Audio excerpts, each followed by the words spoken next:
everybody. How are we doing today? Happy Tuesday.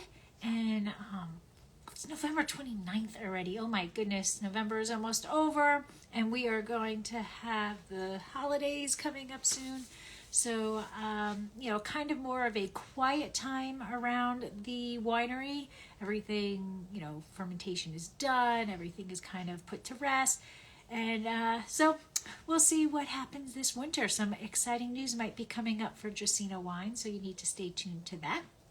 But today on Get Live, we are going to be talking about fining agents.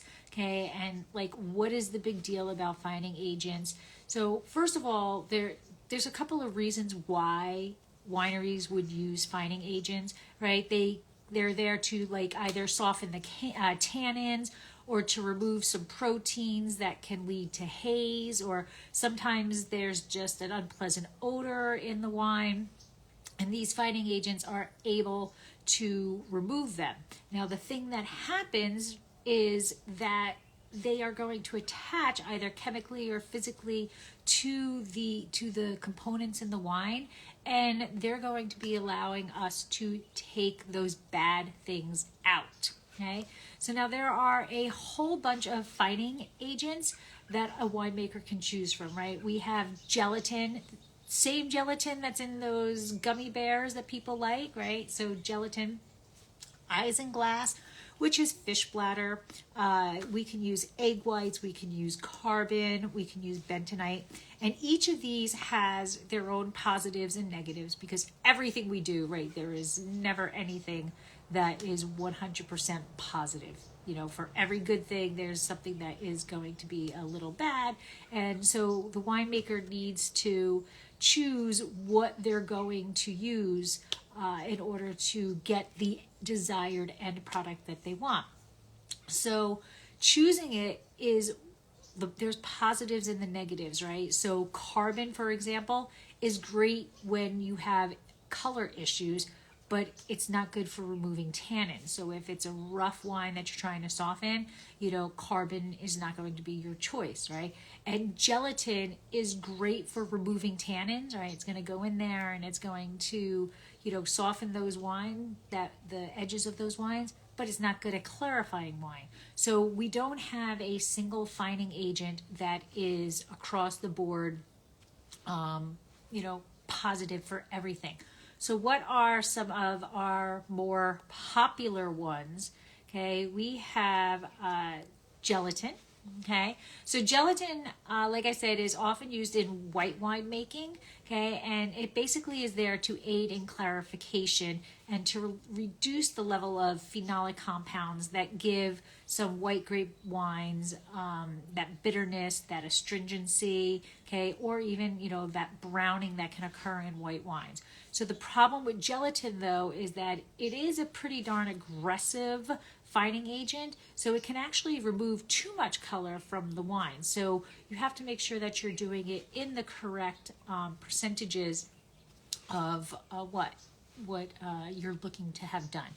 Now, as I said, this is gelatin, same thing that you put in your food, gelatin, right? Jello, gelatin. The gummy bears, all of this, it's the same exact stuff.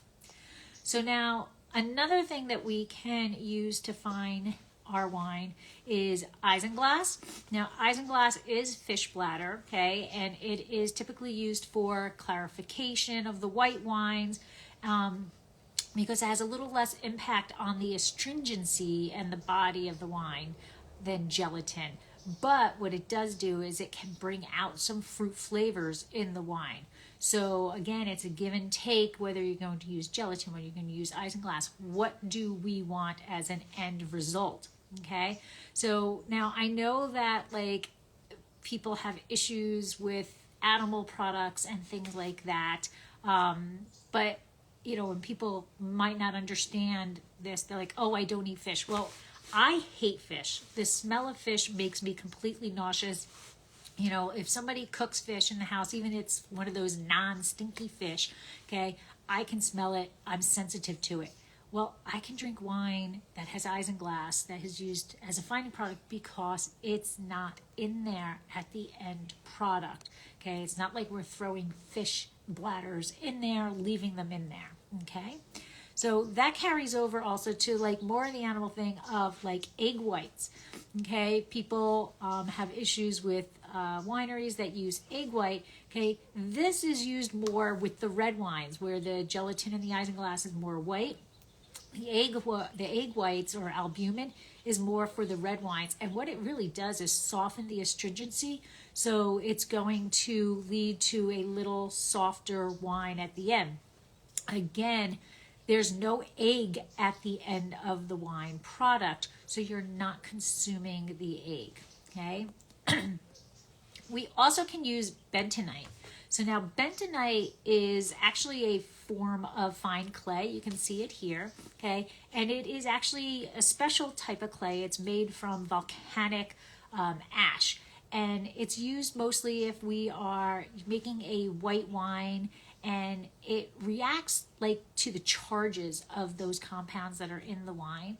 And what it does is its negativity in its charge actually attracts to the positive charge of the proteins that are in the wine, and then they bind to them, right? And then that allows us to clarify the wine. So what happens is the compounds that are small and kind of hang out in the wine, they connect to each other, they get bigger, and then because they get bigger, they're going to fall out of the wine, and then that allows us to remove it, okay? So the problem with this is that there are a lot of better options because this really does do a great job of removing those proteins, but it also at the same time kind of kills the color of the wine.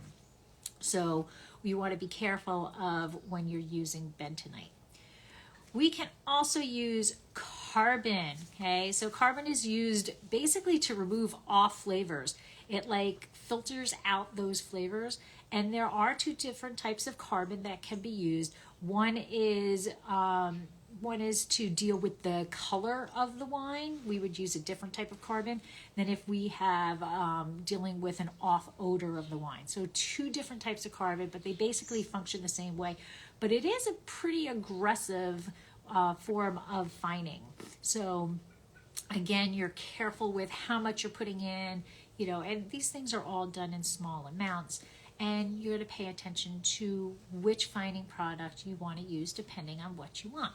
Now, I know that there is like this controversy of whether or not wines are vegetarian, if we're using isinglass or if we're using egg whites or whatever. And I guess in the technical term, yeah, you're using an animal product, but on the other side, it's no longer in there. It's, you know, the whole purpose of this is to bind to those proteins, like I said, to get big enough that they fall out and then we filter it out.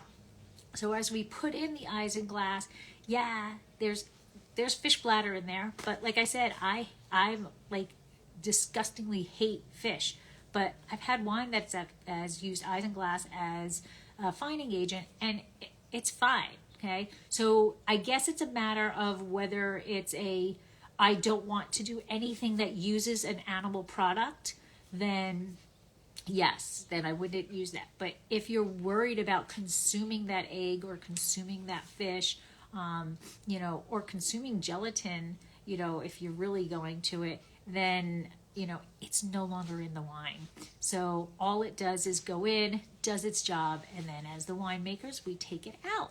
Okay, so that's fining agents. I have, thanks, Steph. Hope everybody has a wonderful rest of the week. And I will be back next week with some other topic. And as always, I ask you guys, leave a comment. Let me know if you like these things. Let me know if there's a topic that you want to talk about. So have a great day. Have a great Tuesday. Have a great rest of the week. Sláinte.